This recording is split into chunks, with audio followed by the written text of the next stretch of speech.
Hello everyone. हम आज करने वाले हैं पॉलिटी। और पॉलिटी हम जो है 2 क्लास के अंदर पूरी पॉलिटी डिस्कस कर लेंगे, जो आपके किसी भी एग्ज़ाम के लिए बहुत इंपॉर्टेंट है। चाहे वो कैसा भी एग्ज़ाम हो, उस एग्ज़ाम के लिए आपकी पॉलिटी बहुत इंपॉर्टेंट है और वो सारे के सारे चीज़ें आपको मैं अपने नोट से कराने वाला हूँ। तो हम स्टार्ट करते हैं आज। ये हमारा पार्ट 1 होगा, जिसके अंदर हम आज पॉलिटी का 50% पार्ट कवर कर लेंगे और हम सारी बातें डिटेल के साथ और स्ट्रक्चर्ड वे में समझेंगे। ये हम सीरियल वाइज पढ़ेंगे और कोई भी चीज़ स्किप नहीं करेंगे। Everything will be covered in this class. So I hope इस क्लास से आपको फ़ायदा होगा। चलिए स्टार्ट करते हैं। देखिए, पॉलिटी जो हम पढ़ रहे हैं वो हम पढ़ रहे हैं इंडिया के कंटेक्स्ट में। तो इंडिया में जो पॉलिटी का कह सकते हैं बैकग्राउंड था, वो शुरू कहाँ से हुआ था, तो हम उसे बोलते हैं कॉन्स्टिट्यूशनल डेवलपमेंट की हम बात कर रहे हैं। हुआ क्या था कि हमारे यहाँ जो कॉन्स्टिट्यूशन डेवलपमेंट हुई थी वो 2 हिस्सों में हुई थी। पहला था कंपनी रूल और दूसरा था क्राउन रूल। कंपनी रूल के केस में क्या था, आपको पता है इंडिया जो है पहले अंग्रेज़ों का गुलाम था, बट डायरेक्टली अंग्रेज़ों का गुलाम बनने से पहले इंडिया में कुछ ब्रिटिश कंपनी काम करती थी। और उस कंपनी के काम करने के तरीके को, या कह सकते हैं कि जब आप कंपनी के कंट्रोल में थे, उसे हम बोलते हैं, उस पार्ट को बोलते हैं हम कंपनी रूल, जो 1773 से लेकर 1857 में कौन सी क्रांति हुई थी आपकी, जो आपका रिवोल्ट हुआ था। ठीक है, उस रिवोल्ट, सिपाही जो रिवोल्ट था आपका, उस रिवोल्ट के बाद जो है क्राउन रूल, यानी ब्रिटिश अंपायर ने सारी की सारी जो सत्ता थी इंडिया की, वो अपने हाथ में ले ली। हम उस चीज़ को डिस्कस करेंगे। तो अगर हम स्टार्ट करें पहले कंपनी रूल के बारे में, तो हुआ क्या था, बैकग्राउंड समझिए आप पहले। सन 1600 यानी 1600 के अंदर हुआ ये कि जो कुछ लोग थे, ब्रिटेन के कुछ लोग थे, वो जाते हैं क्वीन एलिजाबेथ के पास और उन्हें बोलते हैं कि हमें इंडिया में व्यापार करने की परमिशन दीजिए, हम इंडिया में ट्रेड करना चाहते हैं। तो जो लोग जाके ये परमिशन मांगते हैं, जो ग्रुप था मर्चेंट का, जो जाके परमिशन मांगते हैं, उन्हें हम बोलते हैं मर्चेंट एडवेंचरर्स। उन्हें हम बोलते हैं मर्चेंट एडवेंचर। इन्होंने क्या किया, उन्होंने बोला कि हमें 15 साल यानी 15 ईयर्स के लिए ट्रेड राइट मिलने चाहिए, हम इंडिया में ट्रेड करना चाहते हैं, व्यापार करना चाहते हैं। ठीक है, मैं आपको बता रहा हूँ देश गुलाम कैसे बना, या हमारे इंडिया में कॉन्स्टिट्यूशनल डेवलपमेंट की नीड क्यों स्टार्ट हुई एक्चुअली।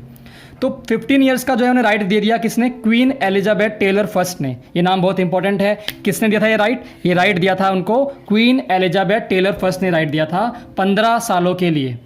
उसके बाद 31 दिसंबर को, डेट भी बहुत इंपॉर्टेंट है, 31 दिसंबर 1600 को ईस्ट इंडिया कंपनी बना दी गई।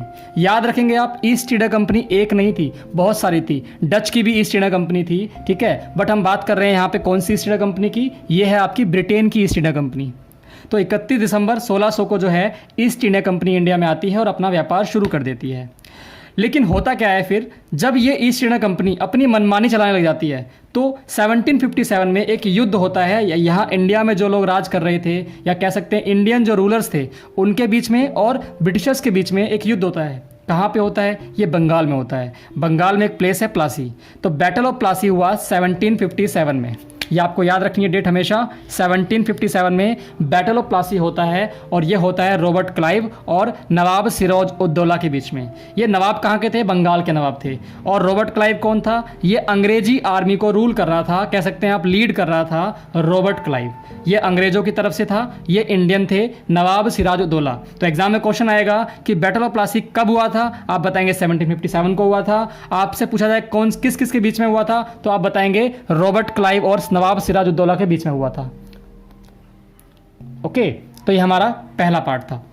हम आगे देखते हैं 1764 में क्या होता है, एक और युद्ध होता है। देखिए, इस युद्ध के बाद जो आपका ये बैटल ऑफ प्लासी था, इसके बाद अंग्रेज समझ चुके थे कि हमें जो है इनको हराना बड़ा आसान है, क्योंकि अंग्रेजों के पास थे कारतूस, बंदूकें, राइफल्स, और हमारे देश के जो कह सकते हैं रूलर्स थे, वो कैसे लड़ते थे, घोड़ों पे आके, हाथियों पे आके। ठीक है, वो हाथ से लड़ा करते, तलवार भालों से लड़ा करते थे।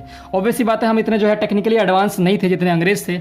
तो उसके बाद अगला युद्ध होता है बैटल ऑफ बक्सर, और ये कहाँ है, ये आपका बिहार में पड़ता है। 1764 में होता है अगला युद्ध, जो हुआ बैटल ऑफ बक्सर के नाम से। और ये होता है, इंडिया के 3 लोग मिल जाते हैं, शाह आलम सेकंड। शाह आलम जो है एक मुगल एम्परर थे, जो मिल जाते हैं मीर कासिम के साथ, और सुजाउद्दौला, ये सिराजुद्दौला की फैमिली से है, सुजाउद्दौला।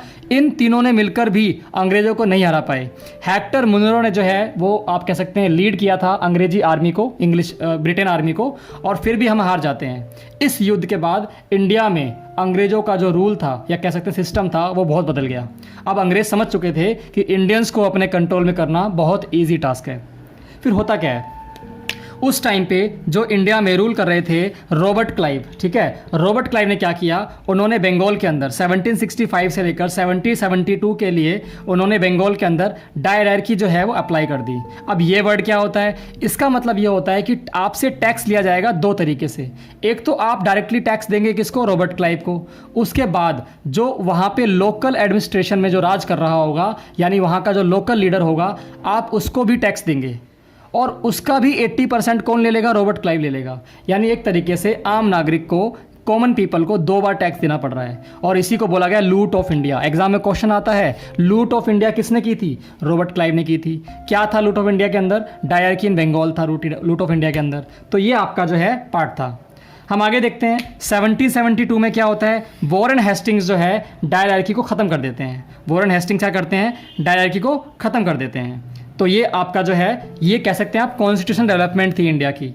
अब आते हैं, शुरुआत करते हैं हम कंपनी रूल के ऊपर। तो कंपनी रूल की हम बात करें अगर, तो कंपनी रूल में क्या था, पहला जो कंपनी रूल आपका जो आया था, देखिए कंपनी रूल जब हो रहा था इंडिया में तो भी अंग्रेज उसे कंट्रोल कर रहे थे।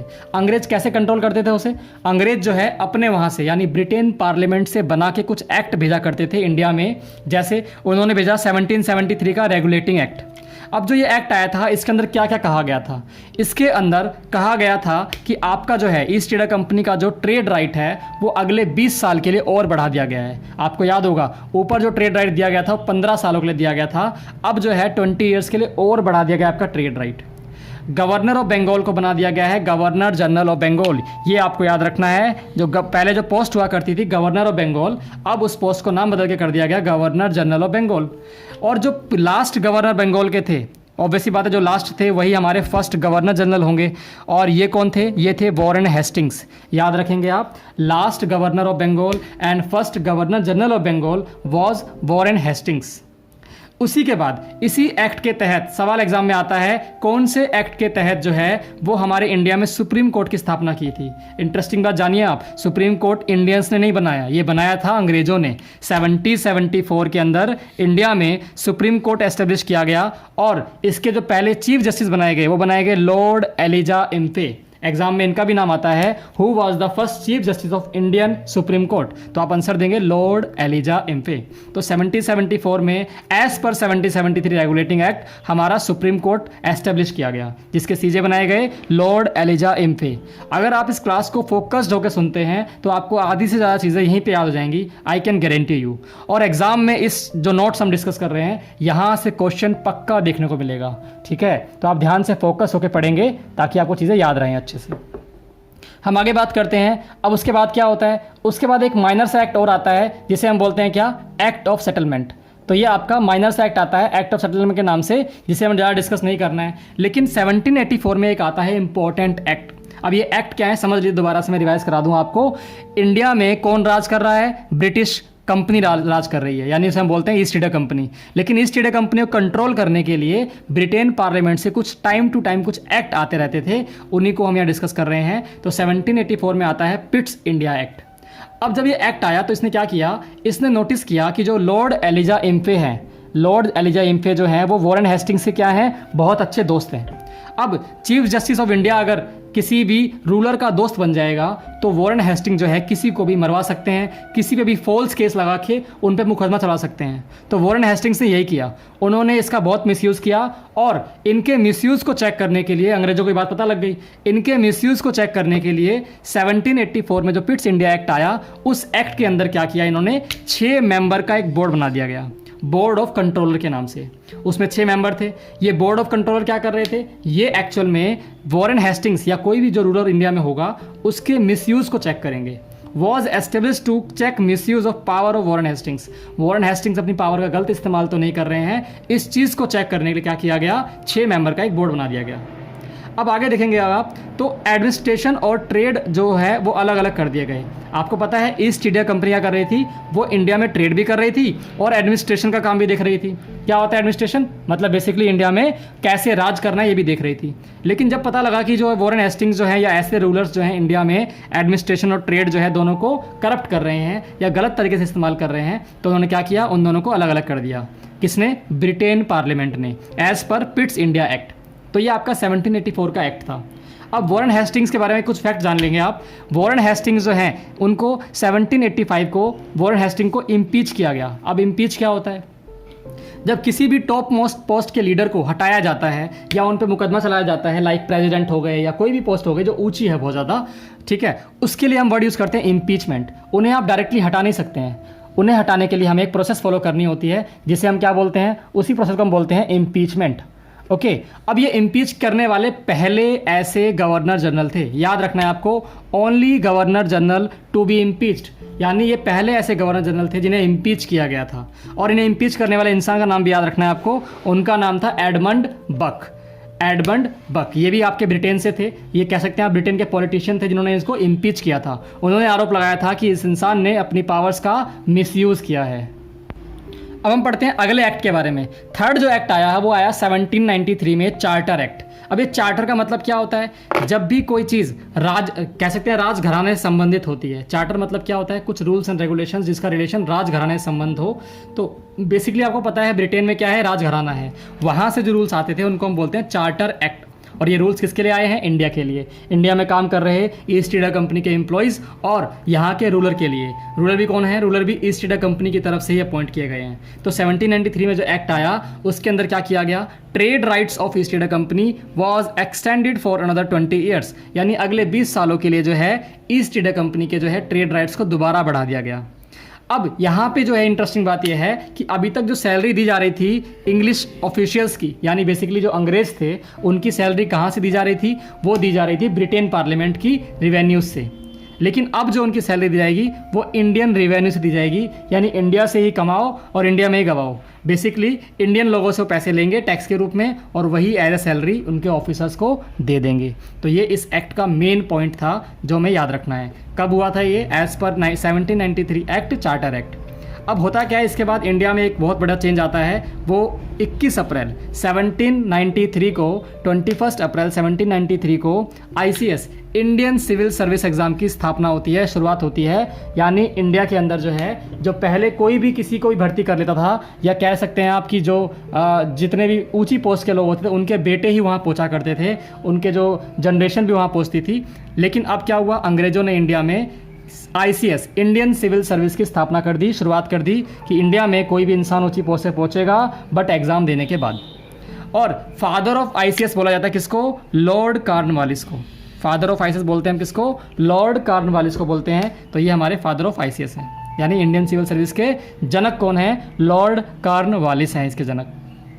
हम आते हैं अगले पॉइंट पे। हमारे सामने जो अगला एक्ट आया 1813 का एक्ट है, जिसे हम बोलते हैं चार्टर एक्ट 1813। इसमें क्या किया गया था? इसमें जो पहला चेंज किया गया था वो ये कि 1813 के अंदर जो ईसाई धर्म के लोग थे, ब्रिटेन में जो ईसाई धर्म के लोग थे, उन्हें ये परमिशन दे दी गई कि आप इंडिया में जाके अपने धर्म का प्रचार प्रसार कर सकते हैं। You have the right to propagate your religion in India. So ये जो क्रिश्चियंस थे उनको ये परमिशन दे दी गई। उसी के बाद 1813 में पहली बार ऐसा हुआ कि अंग्रेज़ों ने 1 लाख रुपए का पर एनम, यानी एवरी ईयर 1 लाख रुपीज़ वो खर्च करेंगे इंडिया के अंदर एजुकेशन की डेवलपमेंट पे। अब आप सोचेंगे कि अंग्रेज़ इतने क्रूर थे तो उन्होंने इंडिया की एजुकेशन के लिए 1 लाख रुपए साइड करने क्यों सोची? उस टाइम पे 1 lakh rupees is very big amount 1833 में, ठीक है। 1813 में उस टाइम पे जो ये 1 लाख रुपीज़ था एक बहुत बड़ा अमाउंट था। तो अंग्रेज़ों ने ऐसा क्यों किया होगा? इसका सिंपल सा आंसर ये है, अंग्रेज़ चाहते थे, उन्हें लगता था कि अगर इंडियंस पढ़ लिख गए तो उनके अंदर जो नेशनैलिटी की भावना है वो ख़त्म हो जाएगी और वो उनकी बातों को प्यार से मान लेंगे। तो ऐसा अंग्रेज़ों को लगता था, इसीलिए उन्होंने सोचा कि इंडियन लोगों को क्या करना चाहिए? एजुकेट करना चाहिए। अब ट्रेड मोनोपोली जो थी ईस्ट इंडिया कंपनी की वो ख़त्म कर दी गई। तो एग्जाम में क्वेश्चन आता है, by which charter act trade monopoly of Indian East India company has been abolished? तो आप आंसर देंगे 1813 जो एक्ट था हमारा, उसके तहत ईस्ट इंडिया कंपनी की मोनोपोली को ख़त्म कर दिया गया। लेकिन याद रखेंगे आप, सब कुछ खत्म कर दिया गया, लेकिन ट्रेड करने का जो राइट था, टी में ट्रेड करने का जो राइट था, या चाइना के साथ जो ट्रेड करने का राइट था, वो ख़त्म नहीं किया गया। यानी ईस्ट इंडिया कंपनी के अलावा टी के मामले में कोई ट्रेड नहीं कर सकता, या चाइना के साथ अगर ट्रेड करना है तो ईस्ट इंडिया कंपनी ही ट्रेड करेगी, कोई और कंपनी ट्रेड नहीं कर सकती। उसके बाद आता है आपका 1833 के अंदर चार्टर एक्ट। ये आपका जो अगला चार्टर एक्ट है जो 1833 में आता है, इसमें क्या किया गया? इसमें जो है एडमिनिस्ट्रेशन जो ईस्ट इंडिया कंपनी का था वो उसे सेंट्रलाइज कर दिया गया, मतलब उसके अंदर एक सेंट्रल पावर होगी और वो पूरी ईस्ट इंडिया कंपनी को संभालेगा। तो एक्चुअल में ये सबसे बड़ा चेंज था जो इसके अंदर किया गया था। अब इसमें भी क्या किया गया था, जो गवर्नर जनरल था बंगाल का, उसे अब क्या किस नाम से जाना लगा, उसे हम बोलने लगे क्या, governor general of India. Actual में आपको याद होगा एक एक्ट आया था, उसके तहत क्या किया गया था कि जो आपका गवर्नर था बंगाल का, उसे बना दिया गया गवर्नर जनरल ऑफ बंगाल। अब जो गवर्नर जनरल ऑफ बंगाल है उसको बना दिया गया क्या, गवर्नर जनरल ऑफ इंडिया। और ऐसा कौन था पहला इंसान, लॉर्ड विलियम बेंटिंक ऐसे पहले इंसान थे जो हमारे लास्ट गवर्नर जनरल थे बंगाल के और पहले गवर्नर जनरल थे इंडिया के। तो आपको ये बात याद रखनी है, ठीक है। क्या याद रखना है, Lord William Bentinck was the last governor general of Bengal and the first governor general of India. It is so simple, ये काम की बात है, बहुत इंपॉर्टेंट है। उसके बाद क्या हुआ, उसके बाद ये था इसके अंदर कि कंप्लीट जो मोनोपोली थी किसकी, ईस्ट इंडिया कंपनी की, वो परमानेंटली फिनिश कर दी गई। और अब इंडिया के अंदर जो ब्रिटिशर्स थे वो भी लैंड खरीद सकते थे। इंडिया में ब्रिटिशर्स के पास राइट आ गया था कि इंडिया में वो भी लैंड परचेज कर सकते हैं। उसके बाद उन्होंने इंग्लिश को क्या बना दिया, इंग्लिश को ऑफिशियल लैंग्वेज बना दिया। इंडिया के अंदर इंग्लिश को ऑफिशियल लैंग्वेज बना दिया गया। ये किसके तहत हो रहा है सब कुछ, 1833 के चार्टर एक्ट के तहत हो रहा है सब कुछ ये, ओके। अब इसके बाद क्या होता है, इसके बाद एक और चार्टर एक्ट आता है, वो कब आता है, वो आता है 1853 के अंदर। 1853 के अंदर जो चार्टर एक्ट आता है उसके अंदर सबसे बड़ा काम किया गया कि जो रिटन एग्जाम था किसका, आईसीएस का, जो शुरुआत कब किया गया था, आईसीएस की शुरुआत की गई थी 21 अप्रैल 1793 को। याद रखना है आपको, उसी दिन हम अपना सिविल सर्विस डे भी मनाते हैं। उसके फादर कौन थे, लॉर्ड कॉर्नवालिस उसके फादर थे, ठीक है। हुआ क्या, रिटर्न एग्जाम जो था आईसीएस के लिए वो स्टार्ट किया गया कहाँ पे, लंदन में। लंदन में ये एग्जाम करवाया गया 1853 से लेकर 1922 तक, यानी इतने सालों तक ये एग्जाम लंदन में ही जाके देना पड़ता था। मतलब अगर इंडिया में किसी को आईसीएस बनना है तो उसे लंदन जाना पड़ेगा और वहीं जाके एग्जाम दे सकते हो आप इसका, ठीक है। लेकिन उसके बाद कुछ चेंजेस किए गए, वो हम देखते हैं। 1923 के अंदर क्या किया गया, ये एग्ज़ाम पहली बार इंडिया में कराया गया 1923 के अंदर। उसके बाद से एग्ज़ाम इंडिया में होने लगा और आज तक इंडिया में ही होता है ऑब्वियसली। आगे था board of directors were reduce from 24 to 18। जो बोर्ड ऑफ डायरेक्टर्स थे आपके, उन्हें 24 से घटाकर 18 कर दिया गया, यानी 6 डायरेक्टर्स कम कर दिए गए, ओके। नीड नहीं लगी थी इनको। Governor general was Lord Dalhousie, और जब ये सारा काम हो रहा था उस टाइम पे गवर्नर जनरल कौन थे इंडिया के, दैट वॉज लॉर्ड डलहौजी। अब जो आपके लिए बहुत इंपॉर्टेंट बात है वो ये है कि पहले इंडियन ऐसे कौन थे जिन्होंने आईसीएस को क्वालिफाई किया था। इंडियन सिविल सर्विस जो एग्ज़ाम शुरू करवाया अंग्रेजों ने, उसे क्वालिफाई करने वाले पहले इंडियन कौन थे, उनका नाम था सुरेंद्र नाथ बनर्जी। सुरेंद्र नाथ बनर्जी पहले ऐसे इंडियन थे जिन्होंने आईसीएस एग्ज़ाम को क्वालिफाई किया था, लेकिन इन्होंने जो है कोई जॉब नहीं ली, क्वालिफाई करके छोड़ दिया। उसके बाद हम बोल सकते हैं पहले ऐसे इंडियन बताइए जो आईसीएस ऑफिसर बने थे, जिन्होंने जॉब भी ली थी, उनका नाम है सत्येंद्र नाथ टैगोर। सत्येंद्र नाथ टैगोर कौन थे, ये आपके रविंद्रनाथ टैगोर के छोटे भाई थे। तो इन्होंने जो है इस एग्ज़ाम को क्वालिफाई किया और ये आईसीएस ऑफिसर बने थे, ओके। तो अभी तक जो डिस्कस कर रहे थे हम लोग वो था आपका कंपनी रूल, यानी कंपनी ने इंडिया में कैसे राज किया, उसे अंग्रेजों ने कैसे कंट्रोल किया, ये हमने डिस्कस किया कंपनी रूल के तहत। अब हम बात करें किसके बारे में, क्राउन रूल के तहत। क्राउन रूल मतलब जब हमें लगा 1857 में जो क्रांति हुई थी इंडिया में, रिवोल्ट हुआ था, जब ब्रिटेन के लोगों को लगा या ब्रिटेन के पार्लियामेंट को लगा कि इंडिया में जो चीज़ें हाथ से निकल रही हैं उसको कंट्रोल करने के लिए इंडिया को डायरेक्टली हमें अपने खुद के कंट्रोल में लेना होगा, तो क्राउन रूल इंडिया में शुरू हो गया। उसके तहत पहला एक्ट आता है 1858 के अंदर, और ये था गवर्नमेंट ऑफ इंडिया एक्ट, जिसे हम बोलते हैं क्या, manifesto of queen Victoria. Actual में हुआ क्या था, क्वीन विक्टोरिया ने जो है कुछ घोषणाएं की थी, कुछ जो है प्रोनाउंसिएशंस कह सकते हैं आप इसे, या कैसे अनाउंसमेंट की थी। उसके अंदर क्या था, क्वीन विक्टोरिया को जो है इंडिया का क्या बना दिया गया, एम्प्रेस डिक्लेयर कर दिया गया कि अब इंडिया में जो रानी है, महारानी है, वो कौन है, क्वीन विक्टोरिया है। ईस्ट इंडिया कंपनी को पूरी तरह बंद कर दिया गया, ओके। उसके बाद हुआ क्या, उसके बाद जो है गवर्नर जनरल को जो है अब क्या बोला जाने लगा, वो अब कहने लगे इंडिया के वायसरॉय। और पहले कह सकते हैं आप कि लास्ट जो गवर्नर जनरल थे वो थे लॉर्ड कैनिंग, और पहले गवर्नर वायसरॉय कौन थे इंडिया के, वो भी थे लॉर्ड कैनिंग। इसे आप ऐसे याद करें, ट्रिक बता रहा हूँ आपको छोटी सी मैं, ही वॉज वेरी कनिंग, बहुत धूर्त और चालाक थे ये, इसलिए इनको लास्ट गवर्नर जनरल रखा गया और पहले वायसरॉय बना दिए गए।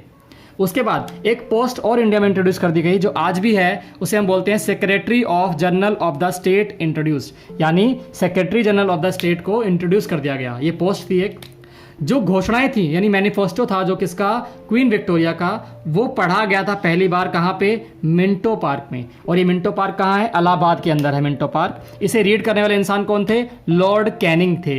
ओके, तो ये आपका जो है पहला एक्ट आया था क्राउन रूल के तहत, जिसमें बहुत सारे रूल्स एंड रेगुलेशंस लिखे गए थे और कुछ चेंजेस किए गए थे। उसके बाद आपका अगला एक्ट आता है 1861 का एक्ट। इसमें क्या होता है, इसे हम बोलते हैं, इसका नाम जानते हैं हम, किस नाम से जानते हैं इसको हम, इंडियन काउंसिल एक्ट। इसके अंदर क्या किया गया था, इसके अंदर जो है पहली बार इंडियन बजट को प्रेजेंट किया गया जेम्स विलियमसन के द्वारा। यानी पहली बार 1860 के अंदर बजट पेश किया गया था। जो बजट होता है आपका एवरी ईयर आता है, आपने नोटिस किया, गवर्नमेंट जो है बजट पेश करती है। उसकी शुरुआत अंग्रेजों ने की थी और पहला इंसान जिसने इसको पेश किया था उनका नाम क्या है, जेम्स विलियमसन। 1860 में ये शुरू हुआ था। इसीलिए आगे दो एक बात लिखी है इसके अंदर, जो फादर ऑफ इनकम टैक्स हैं वो कहे जाते हैं लॉर्ड कैनिंग। ऑब्वियसली बात है, बहुत धूर्त और चालाक इंसान है, कनिंग है एक्चुअली, कनिंग।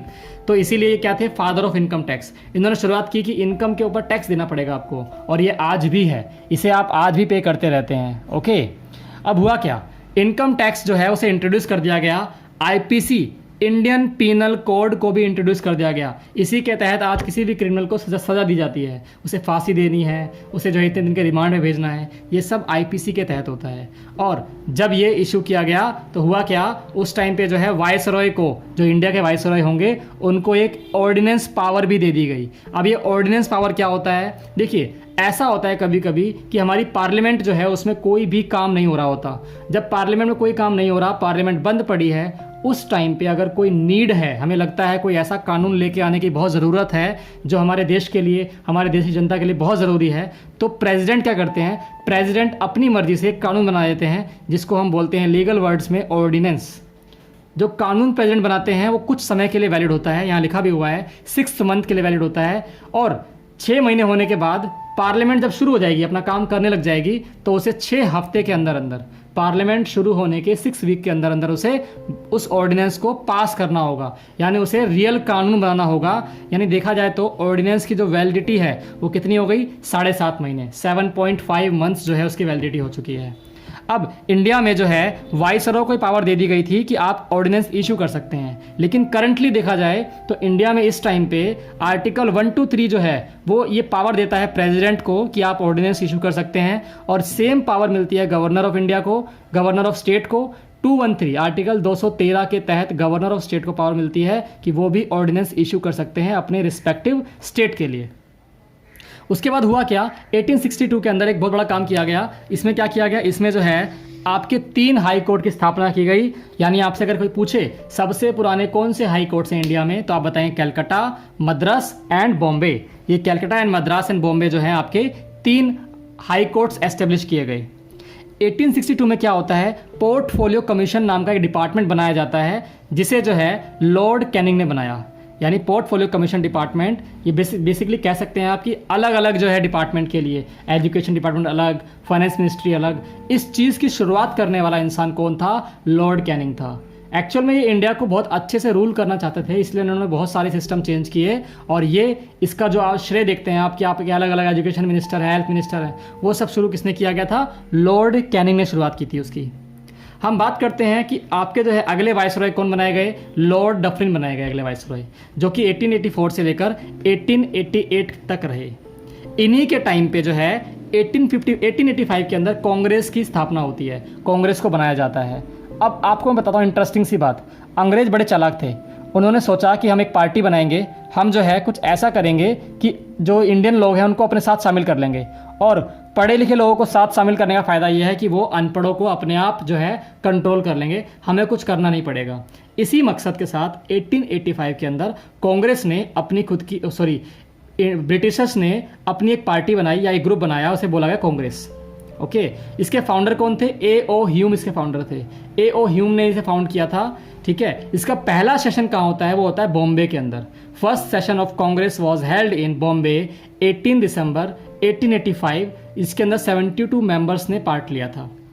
उसके बाद प्रेसिडेंट जो पहले थे इंडियन नेशनल कांग्रेस के जो पहले प्रेसिडेंट थे वो थे WC बनर्जी। ये भी याद रखना है आपको, अंग्रेज बड़े चालाक थे, उन्होंने इसका प्रेसिडेंट भी किसको बनाया, इंडियन को बनाया, WC बनर्जी को। लेकिन अब आता है असली मोड़, जब इंडियंस को लगा कि जो ब्रिटेन वाले लोग हैं या ब्रिटिशर्स जो हैं वो हमारा मिसयूज़ करने वाले हैं, तो इंडिया की तरफ से इंडियन नेशनल कांग्रेस बनाई गई, जो बनाई थी दादा भाई नौरोजी ने। उन्होंने बोला हम इस पार्टी को इससे अलग रखेंगे और अपने हितों के लिए, अपने बेनिफिट्स के लिए जो है डिसीजंस लेंगे हम इस पार्टी के अंदर। और यही पार्टी आज एग्जिस्ट करती है जिसको आप कांग्रेस बोलते हैं। ये वही पार्टी है इंडियन नेशनल कांग्रेस, ठीक है, जिसे बनाया किसने था? दादा भाई नौरोजी ने। और ये 1892 में बनाया गया था। 1892 के अंदर ही क्या होता है, एक नया एक्ट आता है, इंडियन काउंसिल एक्ट, ठीक है। इसके अंदर क्या हुआ, इसके अंदर पहली बार वर्ड इलेक्शन नाम का वर्ड का इस्तेमाल किया गया, जिक्र किया गया। ओके, अब जो अगली इंपॉर्टेंट बात है वो ये है कि 1899 से लेकर 1905 तक इंडिया में जो वायसरॉय थे वो थे लॉर्ड कर्जन। और इस इंसान ने इंडिया के साथ बहुत बुरा किया। क्या किया इन्होंने? बंगाल को दो हिस्सों में बांट दिया, ठीक है। एक साइड में जहाँ पे मुस्लिम ज़्यादा थे और एक साइड में जहाँ पे हिंदू ज़्यादा थे, उसको दो हिस्सों में बांट दिया। और इससे क्या हुआ, बंगाल के अंदर जो है कम्युनल जो हारमोनी थी, यानी जो अलग रीजन के लोग एक साथ रहते थे उनके बीच में गुस्सा पनप गया, ठीक है। और वो एक दूसरे को लेके गुस्सा होने लगे, या कह सकते हैं आप कि उनके अंदर दुश्मनी पैदा हो गई एक दूसरे को लेकर। और ये कब किया गया? 1905 के अंदर, ठीक है। आपने वो लाइन सुनी होगी ना, फूट डालो और राज करो नीति। वो लॉर्ड कर्जन ने ही डिटेल में अच्छे से यूज़ किया उसका। 1906 में क्या होता है, मुस्लिम लीग की स्थापना होती है। यानी मुस्लिम लीग जो है कब फाउंड की गई थी? 1906 में की गई। कहाँ की गई थी? ढाका में। प्रेजेंट टाइम में कहाँ है ये? बांग्लादेश के अंदर है। और इसके फाउंडर थे आगा खान और सलीम उल्लाह खान। आपको दोनों नाम याद रखने हैं। Who was the founder of Muslim league? आप बताएंगे फाउंडर आगा खान और सलीम उल्लाह खान। अब 1907 में क्या होता है, कांग्रेस 1907 में सूरत एक सेशन होता है इंडियन कांग्रेस का। उसमें क्या होता है, उसमें कांग्रेस दो हिस्सों में बढ़ जाती है। कुछ लोग ऐसे थे जो कहते थे हम अंग्रेज़ों को पीट पीट के आज़ादी लेंगे, और कुछ लोग कहते थे कि हम अंग्रेज़ों को जो है रिक्वेस्ट करके या उनके खिलाफ पीसफुल प्रोटेस्ट करके जो है आज़ादी लेंगे। तो ऐसे दो लोग थे, जिन दो लोगों में कांग्रेस पूरी बढ़ जाती है, जिसको हम एक को बोलते हैं नरम दल और एक को बोलते हैं गरम दल। इसे बोलते हैं हम इंग्लिश में एक्सट्रीमिस्ट। ये आपका एक्सट्रीमिस्ट है गरम दल वाले, और ये क्या है आपके, ये आपके जो है मॉडर्निस्ट कह सकते हैं आप इसे, ठीक है। ये लोग जो हैं वो कहते थे कि हम अंग्रेज़ों से प्यार से बात करके आज़ादी ले सकते हैं। अब उसके बाद एक एक्ट, बहुत इंपॉर्टेंट एक्ट आता है, वो आता है मार्ले मिंटो रिफॉर्म, और ये आपका 1909 में आता है, मार्ले मिंटो रिफॉर्म। अब ये जो नाम है इसका ही कुछ मतलब होगा। मार्ले जो है वो उस टाइम इंडिया के सेक्रेटरी ऑफ स्टेट थे, और मिंटो जो है वो थे वाइसरॉय ऑफ इंडिया। और इनके टाइम पे जो एक्ट आया था उसी का नाम पड़ गया मार्ले मिंटो रिफॉर्म एक्ट। इसमें क्या कहा गया, इसमें कहा गया कि a separate electoral division was given to the Muslims of India. एक सेपरेट इलेक्टोरल डिवीजन था, वो मुस्लिम्स ऑफ इंडिया के लिए जो है बनाया जाएगा अलग से, ये इन्होंने इसमें कहा। उसके बाद क्या कहा, उसके बाद उन्होंने कहा कि भाई जो मुस्लिम्स हैं उनके लिए हम अलग से जो है सिस्टम बनाएंगे वोट डालने का भी, और वहाँ पे उनकी जो एक्चुअली में जो वोट डालेंगे या कह सकते हैं इलेक्शन के लिए जो इंसान खड़ा होगा उसका सिस्टम भी अलग होगा। उन्होंने मौका दे दिया कि मुस्लिम के पास स्पेशल राइट्स होंगे वोट डालने के लिए। तो इसकी वजह से क्या हुआ, इसकी वजह से जो है जो मुस्लिम्स थे और हिंदूज थे इंडिया के अंदर, उनके बीच में जो है झगड़ा बढ़ने लगा और बढ़ने लगा, क्योंकि इनका मकसद यही था। फिर 1990 में आता है मॉन्टेग्यू चेम्सफोर्ड रिफॉर्म, ठीक है। और इसमें क्या कहा गया, इसमें जो है जो आपका डायरेक्टी खत्म की थी, किसने खत्म की थी? वॉरेन हेस्टिंग्स ने डायरेक्टी खत्म की थी। अप्लाई किसने की थी? अप्लाई की थी रॉबर्ट क्लाइव ने। उस जो डायरेक्टी खत्म किया गया था उसको दोबारा से अप्लाई कर दिया गया ब्रिटिश प्रोविंसेस के अंदर। और जो सैलरी थी ब्रिटिश ऑफिसर्स की वो दोबारा से कहाँ से आने लगी, वो आने लगी ब्रिटिश से या ब्रिटेन से आने लगी, ठीक है। वो ब्रिटेन से आने लगी सारी की सारी सैलरी किसकी? ऑफिसर्स की। आपको याद होगा 1793 के एक्ट के तहत जो ऑफिसर्स की सैलरी थी वो इंडियन रेवेन्यू से देने जाने लगी थी, लेकिन वो दोबारा से कहाँ से आने लगी? ब्रिटेन से आने लगी। और इंडिया को दे दिया गया एक डोमिनियन स्टेट राइट दे दिया गया इंडिया को, कि इंडिया जो है क्या है, एक डोमिनियन स्टेट है। बेसिकली इंडिया के जो रूल्स एंड रेगुलेशंस बनाएंगे वो कौन बनाएंगे? अंग्रेज बनाएंगे। लेकिन हाँ, उन रूल्स एंड रेगुलेशन का पालन करने के लिए इंडिया जो है खुद अपने लोग अपॉइंट कर सकता है, ऐसा अंग्रेजों ने कहा। और इसी को बोला गया क्या? आपका मॉन्टेग्यू चेम्सफोर्ड रिफॉर्म एक्ट कहा गया। इसके बाद 1928 में आता है साइमन कमीशन। साइमन कमीशन को हम बोलते हैं वाइट कमीशन, बिकॉज इसके अंदर जो है 7 मेंबर थे और सारे के सारे ब्रिटिशर्स थे। अब बात समझिए आप, अब बात यह है कि हुआ ये कि जो ब्रिटिशर्स थे उन्होंने बोला हम आपको आज़ाद कर देंगे, लेकिन इंडिया की जो है स्टडी करने के लिए कि इंडिया में कैसे रूल्स बनाने पड़ेंगे, कैसा कॉन्स्टिट्यूशन बनेगा इंडिया में, उसके लिए उन्होंने जो है कमीशन भेजा, और ताकि वो इंडिया के लोगों को या इंडिया के बैकग्राउंड को स्टडी कर सकें किसने भेजा? ब्रिटिशर्स ने भेजा, ब्रिटेन ने भेजा। लेकिन दिक्कत ये थी कि आप स्टडी करने आ रहे इंडिया को, और सारे ही लोग इस कमेटी के, इस ग्रुप के पार्ट थे जो कि ब्रिटिशर्स थे। जब इंडिया का कोई इंसान शामिल ही नहीं है और ये लोग बाहर रहते हैं, तो वो इंडिया के बारे में स्टडी कैसे कर सकते हैं अच्छे से? ये कहना था हमारे इंडियंस लोगों का। तो उन्होंने क्या किया? इसका प्रोटेस्ट किया। किसका? साइमन कमीशन का। और नारा लगाया गया साइमन गो बैक। आपने नारा सुना होगा पक्का, ये स्लोगन लगाया गया साइमन गो बैक। अब इसी के खिलाफ एक प्रोटेस्ट चल रहा था। उस प्रोटेस्ट में क्या होता है? उस प्रोटेस्ट में जो है लाला लाजपत राय की, जो है लाहौर में प्रोटेस्ट चल रहा था, लाला लाजपत राय की अंग्रेजों ने लाठी चार्ज करवाया, उसमें लाठी से मार मार कर हत्या कर दी गई। किसकी? लाला लाजपत राय की। अब ये सब सुन के जो है बहुत सारे लोग भड़क गए। भगत सिंह, राजगुरु, सुखदेव, ये सब भड़क गए। साइमन कमीशन के कुछ लोग सपोर्टर भी थे। मैंने को बताया इंडिया में लोग ज़्यादातर अपोज कर रहे थे, बट कुछ सपोर्टर भी थे। पहले थे डॉक्टर भीमराव अम्बेडकर, उन्होंने साइमन कमीशन को बहुत सपोर्ट किया था। यूनियनिस्ट पार्टी और मोहम्मद सैफी ग्रुप जो है, मुस्लिम लीग का जो पार्ट थे, ये दोनों भी क्या थे? सपोर्टर थे। किसका? साइमन कमीशन का। सेक्रेटरी ऑफ स्टेट किसको बनाया गया? लॉर्ड बकेनहेड को बनाया गया। ठीक है, वो हमारे क्या थे? सेक्रेटरी ऑफ स्टेट थे। अब वो उस टाइम पे जाते हैं मोतीलाल नेहरू के पास और बोलते हैं कि अगर आपको आज़ादी चाहिए या आपको फंडामेंटल राइट्स जो हैं वो अप्लाई करवाने हैं। बेसिकली मोतीलाल नेहरू चाहते थे कि जो ये लॉर्ड बकेनहेड है वो इंडियंस को फंडामेंटल राइट्स प्रोवाइड करें। ठीक है, इसकी इन्होंने पहली रिटर्न डिमांड की थी। किसने? पंडित मोतीलाल नेहरू ने जो है इसकी पहली रिटर्न डिमांड की थी। किस चीज़ की? कि हमें जो है फंडामेंटल राइट्स चाहिए। ओके, अब हुआ क्या? जो आपके लॉर्ड बकेनहेड थे, उन्होंने कहा कि आप इस रिपोर्ट के ऊपर सबसे साइन करा लो, सारे इंडियंस से, जो इंडिया की जो मेन पर्सनैलिटीज़ हैं उनसे आप साइन करा लो। अगर सबने साइन कर दिए तो हम इंडिया छोड़े चले जाएंगे और सारे के सारे रूल्स एंड रेगुलेशंस आप खुद बना सकते हो। लेकिन हुआ ये कि सबने साइन कर दिया इस रिपोर्ट पे, लेकिन मोहम्मद अली जिन्ना ने इस पर साइन नहीं किया। और ये साइन ना होने की वजह से अंग्रेज़ों ने जो है मोतीलाल नेहरू की बातें नहीं मानी और उन्हें बोला कि आपने जो है हमारे वादे को, प्रॉमिस को पूरा नहीं किया। उसके बाद 1929 में जो है एक सेशन होता है लाहौर का, जिसमें जो है पंडित जवाहरलाल नेहरू जो है पूर्ण स्वराज की मांग करते हैं। ये वर्ड जो पूर्ण है, इसकी डिमांड की जाती है कहाँ पे? 1929 के अंदर लाहौर सेशन ऑफ कांग्रेस के अंदर, और 26 जनवरी 1930 को ऐसा किया जाता है। अब इसके बाद क्या होता है? इसके बाद जो है 1931 के अंदर कराची सेशन हुआ कांग्रेस का, जहाँ के प्रेसिडेंट थे सरदार वल्लभ भाई पटेल। सरदार पटेल ने क्या किया? उन्होंने फंडामेंटल राइट्स की डिमांड की। अब एक बात ध्यान समझेंगे आप, एक वर्ड है स्वराज। स्वराज नाम का जो वर्ड था वो दयानंद सरस्वती ने पहली बार यूज़ किया था। स्वराज जो है डिमांड की थी किसने? दादा भाई नौरोजी ने 1906 में पहली बार।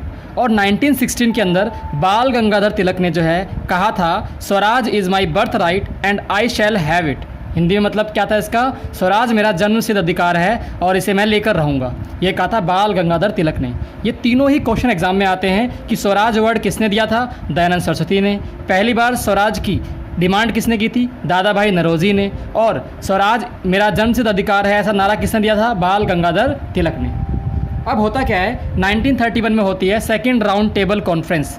एक्चुअल में लंदन में कुछ मीटिंग्स हो रही थी। लंदन में कुछ मीटिंग्स हो रही थी। यहाँ पे अंग्रेज़ जो है वो इंडियन के जो टॉप मोस्ट लीडर्स थे उनसे बात करने के लिए उन्हें बुलाया करते थे लंदन में।